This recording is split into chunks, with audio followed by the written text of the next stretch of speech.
اللہ فرماتا ہے ہا میم عین سین قاف، مجھے نہیں پتہ اس کا مطلب کیا ہے۔ تو جبریل سے آقا علیہ الصلوۃ والسلام نے ارشاد فرمایا جبریل تو پریشان نہ ہو، تیری سمجھ میں نہیں آئے گا، علمت میں جان گیا ہوں کہ اللہ کے فرمان کا مقصد، مطلب اور مدعا کیا ہے۔ تو آقا علیہ الصلوۃ والسلام کے اس فرمان عالی شان سے ظاہر ہوتا ہے کہ بہت سی آیات مقطعات جو قرآن میں موجود ہیں ان کے معانی اور مطالب اللہ نے جبریل کے ذریعے مصطفیٰ تک بھیجے تو ہیں، پر جبریل کو بھی سمجھ نہیں آئی کہ اللہ فرماتا کیا ہے۔ صرف آقا کو بتایا کہ محبوب یہ پیغام ہے، تو محبوب کی بات محبت میں صرف محبوب تک پہنچے، کوئی تیسرا اس میں شریک نہ ہو، اس کا آسان ترین حل یہ تھا کہ محبوب کی بات کو پہنچانے کے لیے خالق کائنات وہ زبان استعمال فرمائے جو زبان اوروں کے لیے سمجھنا مشکل ہو، تاکہ راز کی بات محبوب تک پہنچ جائے۔ اب وہ راز کی بات، جیسے میں اب آپ کو مثال دے کر سمجھاتا ہوں، جیسے عام طور پر قوالی میں قوال جو ہوتے ہیں وہ راگ لگاتے ہیں، تو لوگ عام آدمی وہ کیا سمجھتا ہے، وہ کہتا ہے پتہ نہیں کیا ہو رہا ہے، لیکن جو اس فن کے ماہر ہوتے ہیں وہ اسی پر لطف لیتے ہیں، جن کو اس کی سمجھ آ رہی ہوتی ہے وہ اس پر لطف لیتے ہیں، اور جن کو سمجھ نہیں آ رہی ہوتی وہ چھوڑ دیتے ہیں۔ ہمارے یہاں بھی یہ ہے، حروف مقطعات اللہ کی محبت کا پیغام تھا، رسول اللہ کو سمجھ آتی تھی وہ لطف لیتے تھے، جن کو سمجھ نہیں آتی تھی وہ صرف مان لیتے تھے کہ یہ اللہ کا کلام ہے۔ اب جیسے پچھلے زمانے میں، ابھی 1 صدی پیچھے چلے جائیں تو ہمارے ہاں برے صغیر پاک و ہند میں بابو ہوتے تھے، اسٹیشن ماسٹر۔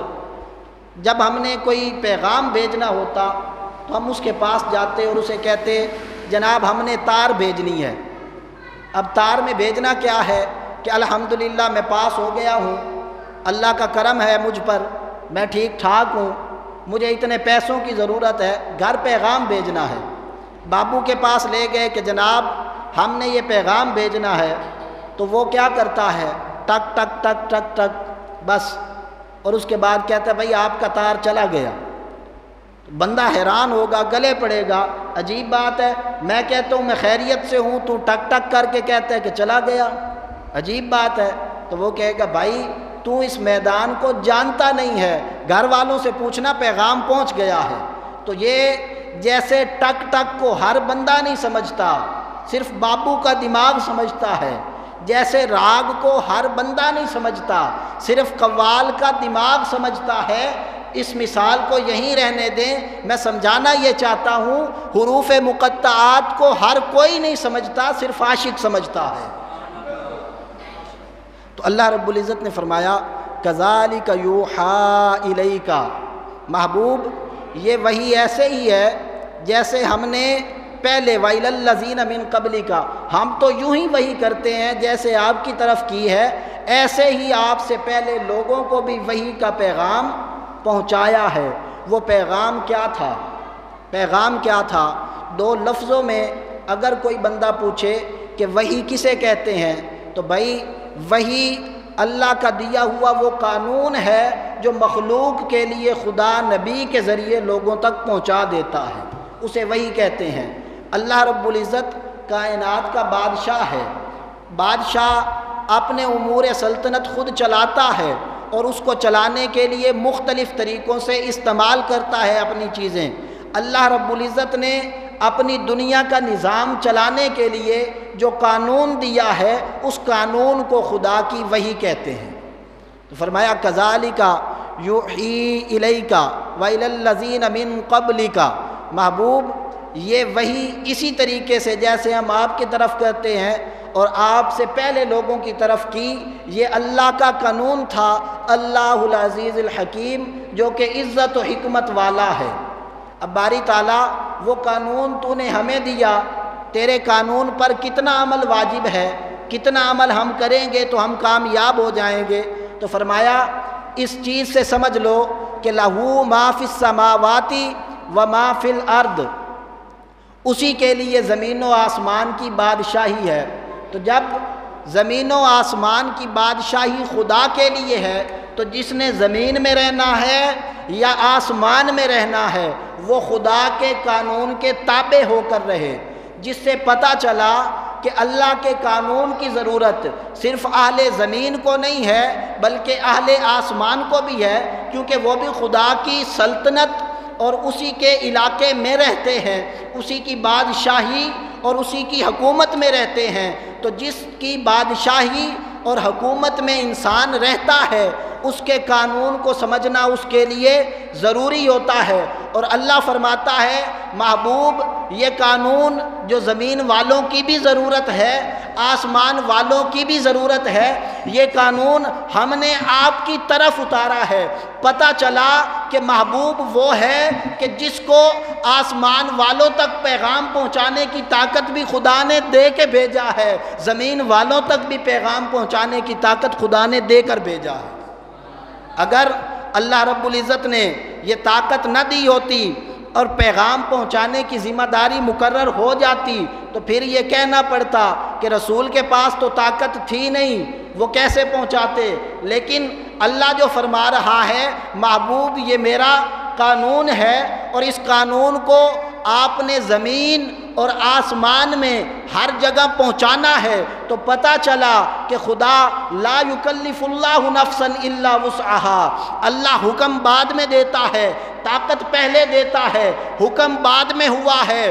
آسمان و زمین تک خبریں پہنچانے کی طاقت مصطفیٰ کو خدا نے پہلے دی ہے۔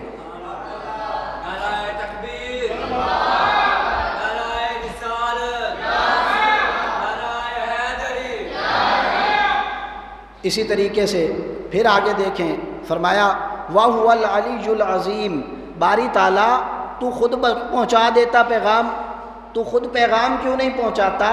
بندے بھی تیرے ہیں، مخلوق بھی تیری ہے اور تو خالق بھی ہے اور قدرت والا بھی ہے، تو تیرا پیغام ہے تو خود پہنچا دیتا، رسول کی ذمہ داری کیوں لگائی؟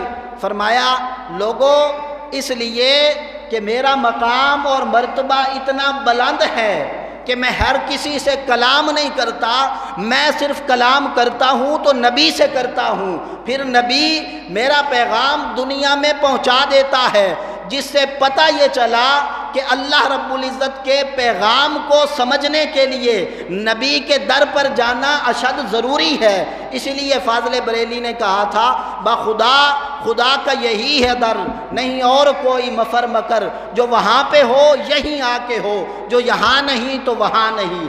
رسول کا در یہ خدا کا در ہے، خدا فرماتا ہے تو نے میرے در پہ آنا ہے تو جا رسول کے در پہ پہنچ، تو نے میرے پیغام کو سمجھنا ہے جا رسول کا پیغام سمجھ، جس سے پتہ یہ چلا کہ جو خدا تک پہنچنا چاہتا ہے اس کے لیے واجب ہے کہ وہ پہلے مصطفیٰ تک پہنچے۔ تو آقا علیہ الصلوۃ والسلام کی بارگاہ میں پہنچنا یہی بارگاہ خدا میں پہنچنا ہے۔ تو آقا علیہ الصلوۃ والسلام کی یہ شان۔ پھر اس کے ساتھ ایک نقطہ اور اسی آیت نمبر 4 میں آپ دیکھیں، اللہ نے فرمایا اللہ بہت بلند ہے۔ جب یہ سوال کیا باری تعالیٰ تو اپنا پیغام پہنچا دے تو اللہ نے فرمایا اپنا پیغام ہر کسی کو خود نہیں پہنچاتا، کیونکہ میں بہت بلند ہوں اور میری بلندی کا تقاضا یہ ہے کہ کلام میرا بھی ہو تو کسی وسیلے سے پہنچے تاکہ میری اور اس کلام کے پہنچانے والے کی عظمت واضح ہو جائے۔ ایک طرف یہ ہے اور دوسری طرف یہ دیکھیں کہ رسول اللہ پر طعنہ کیا ابو جہل و ابو لہب نے۔ ابو لہب نے انگلی کھڑی کی رسول کی طرف اور کہنے لگا آپ نے ہمیں اس لیے بلایا ہے، وہ خدا جو اپنا پیغام اپنا ایک ہونا مخلوق کو براہ راست نہیں بتاتا تھا، اس نے فرمایا محبوب آپ خاموش رہیں، اس بدبخت کو جواب میں دیتا ہوں۔ فرمایا تبت یدا ابی لہب و تب، اے ابو لہب تیرے دونوں ہاتھ ٹوٹ جائیں تو مصطفیٰ کے خلاف انگلی اٹھاتا ہے۔ اے اللہ تو اپنی توحید کا پیغام وہ تو خود نہیں دیتا، اور رسول کی عزت کے پیغام خود دیتا ہے؟ فرمایا ہاں، بتانا یہ چاہتا ہوں کہ جہاں میری عزت کا معاملہ آئے غیرت رسول کو آتی ہے، جہاں رسول کی عزت کا معاملہ آئے غیرت مجھ خدا کو آتی ہے۔ اس لیے رسول کی عزت اور ان کے آداب رسول نے خود نہیں بتائے، خدا نے قرآن میں بتائے ہیں، اللہ نے بتائے۔ پھر آگے اللہ رب العزت نے ارشاد فرمایا، میں جب اتنا بڑا بادشاہ ہوں کہ تم میں سے کوئی یہ طاقت ہی نہیں رکھتا کہ مجھ سے کلام کرے، پھر اس بادشاہی کے سامنے مد مقابل تم جو چیزیں پیش کرتے ہو ان کا گناہ ذرا دیکھو کہ کتنا بڑا ہے۔ چونکہ آج کے خطاب کا موضوع توحید اور رسالت ہے، اسی لیے میں آپ کو توحید سمجھا رہا ہوں اور رسالت سمجھا رہا ہوں۔ اب سمجھیں، اللہ رب العزت نے فرمایا تکاد السماوات، فرمایا یہ جو سارے کے سارے آسمان ہیں، یتفطرن من فوقہن، فرمایا یہ پھٹ جاتے اور ان کے اوپر سے شق ہو جاتے، یوں چیر کے خدا ان آسمانوں کو رکھ دیتا۔ باری تعالیٰ اتنا بڑا گناہ کہ آسمان پھٹنے کو آ گیا، وہ گناہ کیا ہے؟ فرمایا گناہ بعد میں بتاتا ہوں، پہلے یہ دیکھو کہ اتنا بڑا گناہ ہونے کے باوجود اتنا بڑا عذاب آیا کیوں نہیں؟ عذاب نہ آنے کی وجہ جان لو، پھر تمہیں یہ بھی بتاتا ہوں کہ گناہ کیا ہے۔ باری تعالیٰ عذاب نہ آنے کی وجہ کیا ہے؟ فرمایا وجہ یہ ہے وَيَسْتَغْفِرُونَ لِمَنْ فِي الْأَرْضِ، فرمایا جو لوگ زمین میں موجود ہیں ان کے لیے وَالْمَلَائِكَةُ يُسَبِّحُونَ بِحَمْدِ رَبِّهِمْ، ملائکہ اور فرشتے اللہ کی تسبیح، اس کی تعریف اور اس کی پاکی کو بیان کرتے ہیں۔ وَيَسْتَغْفِرُونَ لِمَنْ فِي الْأَرْضِ، اور جو لوگ زمین میں رہتے ہیں یہ گناہ زمین میں کرتے ہیں، فرشتے ان کے لیے استغفار آسمان میں کرتے ہیں۔ تو اس سے پتہ یہ چلا کہ آسمان والوں کے استغفار کا فائدہ زمین والوں کو ہوتا ہے۔ یہ قرآن ہے، اپنی طرف سے کوئی بات نہیں کر رہا، قرآن کی آیت ہے وَالْمَلَائِكَةُ يُسَبِّحُونَ بِحَمْدِ رَبِّهِمْ، فرشتے اپنے رب کی تعریف کرتے ہیں، اس کی تسبیح پڑھتے ہیں۔ وَيَسْتَغْفِرُونَ لِمَنْ فِي الْأَرْضِ، اور جتنے لوگ زمین میں موجود ہیں ان ساروں کی بخشش اور مغفرت کے لیے فرشتے دعائیں کرتے ہیں۔ فرشتوں کی دعاؤں اور ان کے استغفار کا نتیجہ یہ ہے کہ اللہ تمہارا اتنا بڑا گناہ ہونے کے باوجود بھی آسمان سے عذاب نازل نہیں کرتا۔ تو دوستو میرا سوال یہ ہے، آپ کا ایک مسئلہ تو حل ہو گیا کہ آسمان پر فرشتے استغفار کرتے ہیں اور فائدہ زمین والوں کو ہوتا ہے۔ آج آپ سے پوچھا جاتا ہے، ایک بندہ جب خود مر گیا، وہ خود گناہ گار تھا، اس نے اپنے لیے تو عبادات کی نہیں، اپنے لیے تو نیکیاں جمع کی نہیں، اس نے اپنے لیے تو کچھ بنایا ہی نہیں ہے، وہ تو مر گیا۔ اب مرنے کے بعد تم استغفار کرتے ہو، جس نے زندگی میں خود کچھ نہیں پڑھا تھا، تمہارا استغفار انہیں کیسے فائدہ دے گا؟ میں کہتا ہوں ہمارا استغفار اسے ایسے ہی فائدہ دے گا جیسے فرشتوں کا استغفار ہمیں فائدہ دیتا ہے۔ ہم زمین پر گناہ کرتے ہیں، فرشتے آسمان پر استغفار کرتے ہیں اور خدا عذاب کو ٹال دیتا ہے۔ تو اگر ہم زمین پر بیٹھے ہوئے زندہ استغفار کریں گے تو کیا میت کا عذاب قبر میں ٹلے گا؟ نہیں ٹل جائے گا، اس لیے ہم استغفار کرتے ہیں۔ پھر اللہ رب العزت نے اس کے ساتھ فرمایا الا ان اللہ هو الغفور الرحیم، سن لو کہ اللہ بہت بخشنے والا بہت مہربان ہے۔ تین وجہ ہیں، فرمایا تم نافرمانی کرتے ہو، فرشتے فرما برداری کرتے ہیں، تم گناہ کرتے ہو، فرشتے استغفار کرتے ہیں، اور سن لو اللہ بخشنے والا ہے، تم جرم کرتے ہو، سزا کے مستحق بنتے ہو، پر خدا اپنے کرم سے معاف کر دیتا ہے، اس لیے آسمان پھٹتا نہیں ہے بلکہ اپنی جگہ پر سلامت رہتا ہے۔ تو اس کی تین وجہ بتائی۔ اس کے بعد اللہ رب العزت نے ارشاد فرمایا وَالَّذِينَ اتَّخَذُوا مِن دُونِهِ أَوْلِيَاءَ، فرمایا لوگوں یہ لوگ جنہوں نے اللہ کو چھوڑا اور دوسرے لوگوں کے پیچھے پڑ گئے، جنہوں نے خدا کی عبادت چھوڑی، بتوں کی عبادت شروع کر دی، جنہوں نے خدا سے بھروسہ چھوڑا، بتوں سے بھروسہ شروع کر دیا، جن کو یہ خبر تو رہتی ہے کہ اگر فلاں ملک ناراض ہو گیا تو میرے ملک کی سرحدیں ختم ہو جائیں گی، پر یہ فکر نہیں رہتی کہ اگر میرا اللہ ناراض ہو گیا تو کیا بنے گا۔ جس کو یہ فکر تو رہتی ہے کہ فلاں منسٹر کو راضی رکھو، ہماری روزی روٹی چلتی رہے گی، اور یہ فکر نہیں رہتی کہ خالق کو راضی رکھو، کائنات کا نظام چلتا رہے گا۔ ایسے لوگ جنہوں نے اللہ کو چھوڑا ہے اور اوروں کو اپنا سب کچھ بنا لیا ہے، جس کو اقبال کی زبان میں یوں کہتے ہیں کہ بتوں سے تجھ کو امیدیں، خدا سے نو امیدی، مجھے بتا تو صحیح اور کافری کیا ہے۔ اللہ پر بھروسہ نہیں رہا، منسٹر پر بھروسہ ہے، اللہ پر بھروسہ نہیں رہا، بمبوں پر بھروسہ ہے، اللہ پر بھروسہ نہیں رہا، دولت پر بھروسہ ہے، اللہ پر بھروسہ نہیں رہا، خاندان اور کنبے پر بھروسہ ہے۔ جن لوگوں نے یہ نظریہ، یہ عقیدہ اور یہ ایمان بنا رکھا ہے، ان کے لیے کیا ہے؟ فرمایا اللہ حفیظ علیہم، وہ یہ نہ سمجھیں کہ وہ بے فکر ہو کہ دنیا میں چلتے رہیں گے، وہ سارے اللہ کی نظر میں ہیں، خدا جانتا ہے یہ کیا کر رہے ہیں۔ آگے اللہ رب العزت نے فرمایا وما انت علیہم بوکیل، یہاں سے دور رسالت شروع ہو رہا ہے۔ یہاں تک میں نے توحید بیان کی ہے، اب اس سے آگے بیان رسالت شروع ہو رہا ہے۔ اللہ کے کلام سے توحید بیان کی ہے، اور انشاءاللہ تعالی اللہ ہی کے کلام سے حضور کی رسالت بیان کرنے لگا ہوں۔ آپ توجہ رکھیے گا کہ رسالت کا مقام اور مرتبہ کیا ہے۔ اللہ نے فرمایا محبوب انہوں نے مجھے چھوڑا ہے، میرے سہارے کو چھوڑا ہے، میرے وعدوں کو چھوڑا ہے، میرے فرمان کو چھوڑا ہے، یہ دنیا میں ذلیل و رسوا ہوں گے، ذلتیں ان کا مقدر ہوں گی، پستیاں ان کا مقدر ہوں گی، عروج ان سے چھن جائے گا، بادشاہیں ان کی ختم ہو جائیں گی، اور بادشاہتوں کے بعد فقر اور ذلت اور رسوائی ہمیشہ کے لیے ان کا مقدر بن جائے گی۔ اس کے بعد فرمایا محبوب وما انت علیہم بوکیل، اور آپ ان کے نگہبان نہیں ہیں، آپ ان کے ذمہ دار نہیں ہیں، آپ ان کے مددگار نہیں ہیں۔ تو جنہوں نے رسول کے فرمانے پر اللہ کو نہیں مانا، وہ لوگ یہ سن لیں رسول ان کے مددگار نہیں ہیں۔ تو آیت کا مفہوم مخالف یہ نکلے گا جنہوں نے رسول کے فرمانے پر اللہ کو مان لیا، اے محبوب ان کی ساری ذمہ داری آپ پر ہے۔ وما انت علیہم بوکیل، محبوب جنہوں نے نہیں مانا ان کی ذمہ داری آپ پر نہیں ہے۔ تو آیت کا مفہوم مخالف نکال لو، جنہوں نے مان لیا پھر ان کی ذمہ داری کس پر؟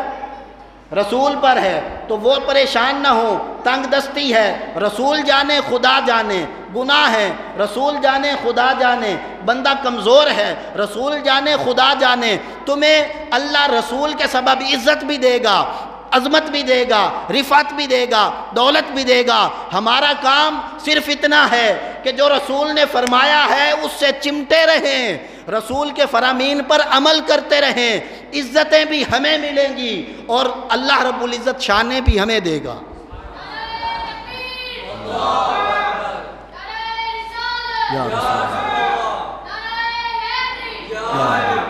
تو اللہ رب العزت نے رسول کے ذریعے جن کو ایمان دیا ہے ان کے ساتھ وعدہ ہے تمہاری ذمہ داری رسول پر ہے، تمہیں کوئی مسئلہ ہو، کوئی پریشانی ہو تو تم صرف یہ پڑھا کرو یا وجہ اللہ یا وجہ النبی دخیل اللہ ثم دخیلکم یا رسول اللہ صلی اللہ علیہ وسلم، تم رسول کو پکار لیا کرو، آگے پریشانی جانے اور رسول جانے۔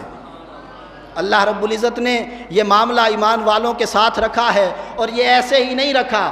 آپ دیکھ لیں جنہوں نے رسول کی عظمت کو مانا ہے، جنہوں نے رسول کی عظمت کے پیچھے جانیں دی ہیں، قربانیاں دی ہیں، اللہ نے ان کو عزتیں کتنی دی ہیں کہ فاروق اعظم کا نام قیامت تک زندہ رکھا ہے، صدیق اکبر کا نام قیامت تک زندہ رکھا ہے، عثمان غنی کا نام قیامت تک زندہ رکھا ہے، حیدر کرار کا نام قیامت تک زندہ رکھا ہے، حسین کا نام قیامت تک زندہ رکھا ہے، اور یزید کو نیست و نابود کر دیا ہے۔ یہ کس لیے ہے؟ یہ صرف اس لیے ہے کہ جنہوں نے رسول کا ساتھ دیا ان کی ذمہ داری رسول پر ہے، اور رسول سے وعدہ ہے وَرَفَعْنَا لَكَ ذِكْرَكَ، محبوب پریشان نہ ہو، اللہ آپ کو ایسی عزتیں دے گا، ایسی عظمتیں دے گا، ایسی بلندیاں دے گا کہ لوگ دیکھ کر حیران رہ جائیں گے۔ یہ مٹانے کی کوشش کریں گے، آپ اوپر اٹھتے چلے جائیں گے۔ اسلام کو جتنا کسی نے مٹانے کی کوشش کی، اسلام اتنا ابھرا ہے۔ آپ دیکھ لیں، مشرکین مکہ نے اسلام مٹانے کی کوشش کی، آج مکہ میں ایک بھی مشرک نہیں ہے، ہر طرف اسلام کا دور دورہ ہے۔ فلسطین کے لوگوں میں دیکھیں، اس وقت ملک شام کے لوگوں نے اسلام کو مٹانے کی کوشش کی تھی، اس وقت عیسائیت کا تسلسل ختم ہو گیا اور مسلمانوں کی حکومت قائم ہوئی۔ برے صغیر کے لوگوں نے اسلام کو مٹانے کی کوشش کی، وہ ہندو ختم ہو گئے، اسلام آج تک زندہ ہے۔ قیامت تک کے لیے اللہ کا وعدہ یہ ہے کہ لوگوں، تم اللہ کے دین کی مدد اور نصرت کرتے رہو۔ جتنے لوگ دین کو مٹانے لگیں گے یہ مٹ جائیں گے، اللہ کا دین قیامت تک بڑھتا رہے گا۔ اور پھر فرمایا لوگوں یہ اس لیے ہے وَكَذَلِكَ أَوْحَيْنَا إِلَيْكَ قُرْآنًا عَرَبِيًّا لِتُنذِرَ أُمَّ الْقُرَىٰ۔ فرمایا محبوب یہ قرآن ہم چاہتے تو کسی زبان میں بھی نازل کر سکتے تھے، لیکن اس قرآن کو ہم نے عربی میں نازل کیا ہے۔ اس کی وجہ یہ ہے کہ آپ ام القریٰ یعنی کہ مکہ والوں کو ڈرائیے، ومن حولہا، اور مکہ چونکہ مرکز ہے ساری زمین کا اور ساری زمین کے درمیان میں واقع ہے، مکہ سے اپنے پیغام کی ابتدا کیجئے اور 4 دانگے عالم میں اسلام کے پیغام کو پہنچا دیجئے۔ تو قرآن نازل کرنے کا مقصد کیا تھا کہ پوری روئے زمین پر اسلام کے پیغام کو پہنچا دیا جائے، اسلام کا پیغام پیچھے نہ رہا جائے۔ اور اس پیغام کو پہنچانے کے لیے صحابہ نے اس حد تک کوشش کی اور اس حد تک گئے ہیں کہ جب روم فتح ہو گیا تھا اور ایک بھی شہر کسی اور کے تسلط میں نہیں تھا، اس وقت ایک صحابی نے اپنا گھوڑا بحیرہ روم میں ڈال دیا اور بحر روم میں اپنے گھوڑے کو ڈال کر سمندر کی لہریں اسے روکتی ہیں تو تلوار کے ساتھ لہروں کو کاٹتا ہوا آگے بڑھتا ہے۔ جب لہریں تیز ہوئیں اور اس سے آگے بڑھنا ممکن نہ رہا تو تب اللہ کی بارگاہ میں عرض کرنے لگا، اے اللہ تو گواہ رہنا، ہم جہاں تک جا سکتے تھے تیرے دین کے پیغام کو لے کر وہاں تک پہنچے ہیں۔ تو اسلام کے پیغام کو پہنچانے کی جو ذمہ داری رسول اللہ کو اللہ رب العزت نے دی تھی، اللہ کے نبی نے اور حضور کے صحابہ نے اس ذمہ داری کو اتنا خوبی کے ساتھ بیان کیا ہے کہ ابھی حضرت امیر معاویہ کا دور حکومت تھا اور تبری کے الفاظ ہیں کہ صحابہ کرام کے لشکر حتیٰ داخل لاہور، صحابہ کے لشکر لاہور میں داخل ہو گئے تھے۔ حضور کے پیغام کو پہنچانے کے لیے صحابہ نے اتنی جد و جہد کی، اتنی محنت کی اور اتنی محبت اور مشقت کے ساتھ کام لیا کہ نہ دن دیکھا نہ رات، نہ صبح دیکھی نہ شام، نہ سردی دیکھی نہ گرمی، بس جس علاقے کا پتہ چلتا کہ زمین پر انسان رہتے ہیں یہ اسلام کا پیغام لے کر وہاں پہنچ جایا کرتے تھے۔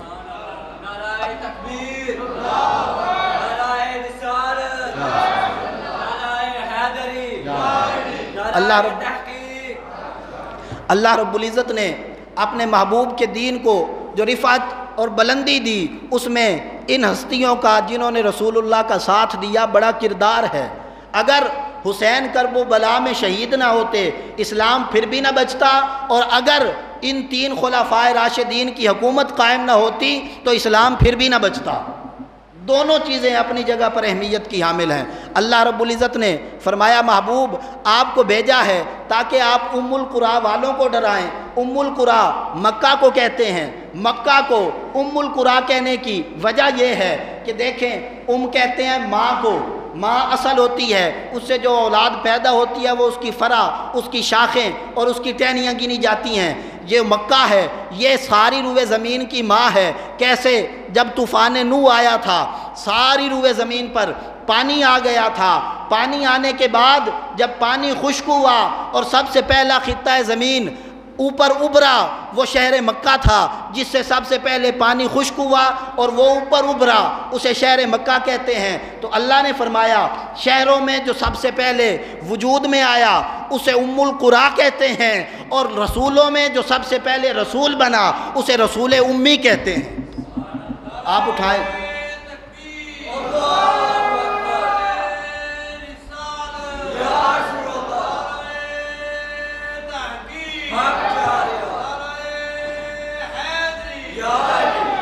اٹھائیے قرآن مجید یہ بات میں نے ایسے نہیں کی۔ قرآن مجید سورہ الاعراف آیت نمبر 157 اللہ رب العزت نے ارشاد فرمایا وَيَتَّبِعُونَ الرَّسُولَ النَّبِيَّ الْأُمِّيَّ، یہ لوگ اس رسول امی کی پیروی کرتے ہیں۔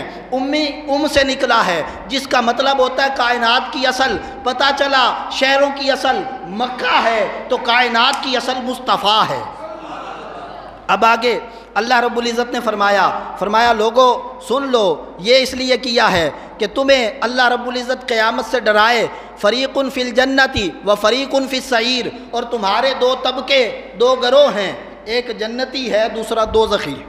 اب یہ جنتی اور دوزخی کیوں بنے ہیں، اس کی وجہ اگلی آیت کریمہ میں آ رہی ہے۔ بہت دلچسپ اور پیارا موضوع صرف قرآن کے الفاظ سے ثابت ہے۔ قرآن کے الفاظ اگلے حصے کو بڑی وضاحت سے بیان کرتے ہیں۔ فرمایا آیت نمبر 8 ہے وَلَوْ شَاءَ اللَّهُ لَجَعَلَهُمْ أُمَّةً وَاحِدَةً، اگر اللہ چاہتا اور تقسیم یوں کرتا کہ یہ ساری اللہ کی مخلوق ہے، تقسیم یوں کرتا کہ یہ ساری اللہ کی مخلوق ہے، تو فرمایا پھر تمہیں کافر اور مومن نہ بناتا، صرف امت واحدہ مسلمان ہی بنا دیتا۔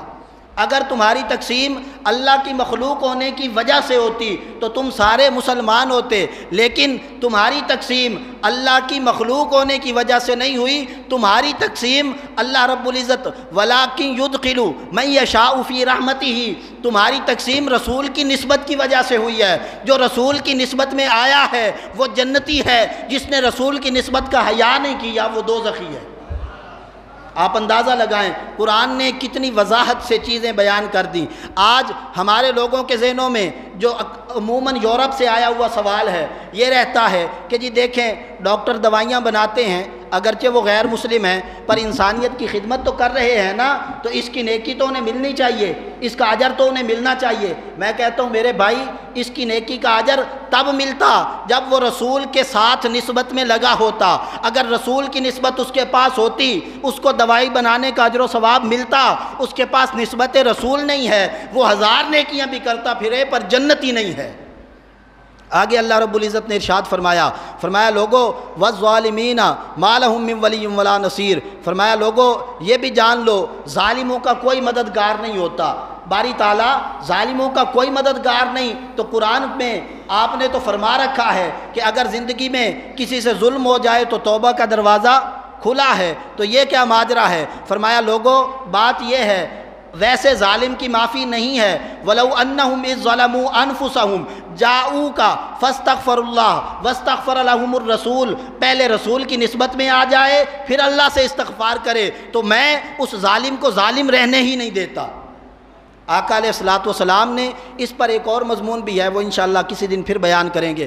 اللہ رب العزت نے یہاں پر اور چیزیں بھی بیان کی، لیکن میں اس کو چھوڑتا ہوں، آگے آیت نمبر 10 کی طرف آتا ہوں۔ اللہ رب العزت نے ارشاد فرمایا وَمَا اخْتَلَفْتُمْ فِيهِ مِنْ شَيْءٍ فَحُكْمُهُ إِلَى اللَّهِ، فرمایا لوگو جب تم میں اختلاف ہو جائے تو جھگڑے میں نہ پڑنا ان سے، ان کو چھوڑ دینا، فیصلہ قیامت کے دن اللہ کرے گا۔ ان کو چھوڑ دینا، فیصلہ قیامت کے دن اللہ کرے گا۔ باری تعالیٰ تو نے پیچھے تو ہمیں یہ حکم دیا ہے یا ایھا الذین آمنوا اطیعوا اللہ و اطیعوا الرسول و اولی الامر منکم، فرمایا لوگو رسول کی بھی اطاعت کرو، اللہ کی بھی اطاعت کرو اور اولی الامر کی بھی اطاعت کرو۔ فَإِن تَنَازَعْتُمْ فِي شَيْءٍ فَرُدُّوهُ إِلَى اللَّهِ وَالرَّسُولِ، اور اگر تمہارا اختلاف ہو جائے تو پھر اللہ رسول کی طرف چلے جایا کرو۔ میں یہاں پر ایک علمی چیز اہل علم اور صاحب مطالعہ لوگوں کے لیے عرض کرنا چاہتا ہوں، جن لوگوں کو پڑھنے کا شوق ہے یا جو لوگ علمی مباحث سے تعلق رکھتے ہیں ان کو میں 2 جملوں میں ایک خاص تحقیق دینا چاہتا ہوں، انشاءاللہ ساری زندگی فائدہ دے گی۔ وہ لفظ کیا ہیں؟ اللہ رب العزت نے فرمایا فَإِن تَنَازَعْتُمْ فِي شَيْءٍ فَرُدُّوهُ إِلَى اللَّهِ وَالرَّسُولِ، اگر تمہارا آپس میں جھگڑا ہو جائے اور اختلاف آ جائے تو پھر اس کو اللہ اور اللہ کے رسول کی طرف پھیر دینا۔ تو پتہ چلا کہ اولی الامر کی اطاعت تب تک ہے جب تک ہو سکے، جب اس میں اختلاف واقع ہو جائے تو اولی الامر کی اطاعت واجب نہیں رہتی، وہ مسئلہ خود بخود حل ہو جائے گا کہ اولی الامر کون ہے۔ بھائی اولی الامر کی اطاعت ذاتی طور پہ واجب ہے ہی نہیں، وہ تو اللہ رسول کی وجہ سے واجب ہے، اور اگر وہ اختلاف کر لے تو پھر اللہ رسول کا حکم جو ہے وہی اعلیٰ رہے گا۔ اس چیز پر آپ کے وہ مسئلے سارے حل ہو جائیں گے جو اولی الامر کے نام پر شروع ہوتے ہیں۔ اب یہ چیز سمجھیں، اللہ نے فرمایا اگر تم میں اختلاف ہو جائے تو اس اختلاف کو اللہ کی طرف لوٹاؤ اور رسول کی طرف لوٹاؤ، 5ویں پارے میں۔ اور یہاں اللہ رب العزت نے 25ویں پارے میں 20 پاروں کے بعد حکم دیا، فرمایا اگر تمہارا اختلاف ہو جائے تو اس اختلاف کو اللہ کی طرف لوٹا دو۔ باری تعالیٰ وجہ کیا ہے؟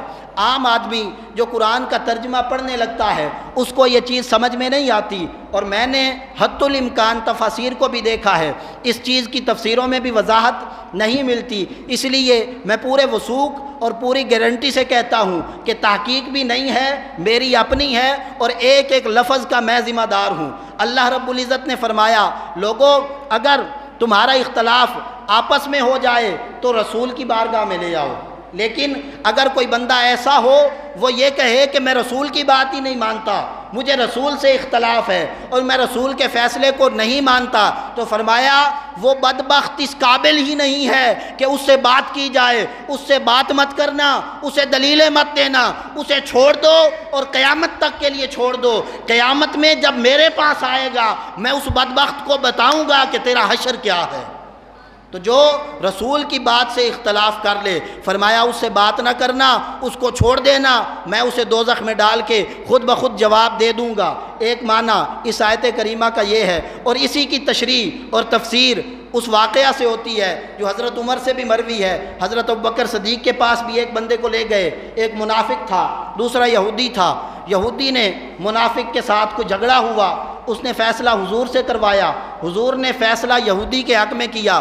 وہ کہنے لگا منافق مجھے رسول کا فیصلہ قبول نہیں ہے، میں رسول کے فیصلے کو نہیں مانتا۔ عمر ذرا سخت ہے کافروں کے معاملے میں، فیصلہ عمر سے کرواتے ہیں۔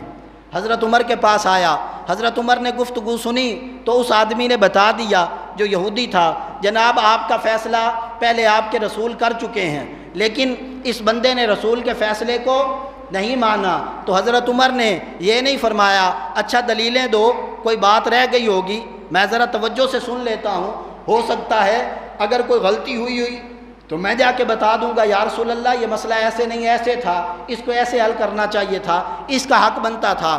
یہ نہیں فرمایا، بلکہ فرمایا اچھا رسول اللہ نے فیصلہ کر دیا اور اس نے نہیں مانا؟ اس نے کہا جی نہیں مانا۔ آپ نے فرمایا یہیں ٹھہرو، پھر میں جاتا ہوں، ابھی فیصلہ کرتا ہوں اس کے درمیان۔ اندر گئے، تلوار نکالی، واپس آ کے اس کی گردن اڑا دی، اور گردن اڑا کے ارشاد فرمایا جو رسول اللہ کے فیصلے کو نہیں مانتا اس کا فیصلہ عمر ایسے کرتا ہے۔